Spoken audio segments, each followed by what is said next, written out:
So generative AI is one of the like trending technology as part of a data science. And more over మీరు generative AI engineer అవ్వాలి అంటే మీ journey అనేది data అనలిస్ట్తో start అవ్వాలి. The first step is data analysis. అంటే the lowest, ప్రతి దాంట్లో స్టేజెస్ ఉంటాయి కదా. సో ద లోయెస్ట్ లెవెల్ ఏంటి అంటే data analytics. Data analytics cross అయితే then you have to take like machine learning, deep learning, these thing. So that is where you will transform yourself like a data scientist. Beyond that generative AI.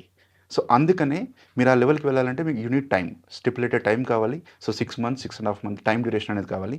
అందుకనే course duration కూడా minimum 6 months అనేది ఉంటుంది. So this is how it needs be transform. Perfect sir.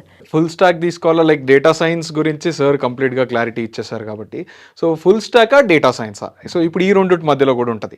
So ఇందాకే మనం మాట్లాడుకున్నప్పుడు వింటే Yashwant sir ఒక మాట చెప్పారు, ఏమని అంటే, సో రియాక్ట్ రన్ చేసే కోడ్ని అంతా స్కిప్ చేసేలాగా ఏఐ టూల్తోనే చేసేసుకొని సో యాప్ డెవలప్ చేసేస్తున్నారు, సో అక్కడ రిక్వైర్మెంట్ తగ్గిపోతుంది అని.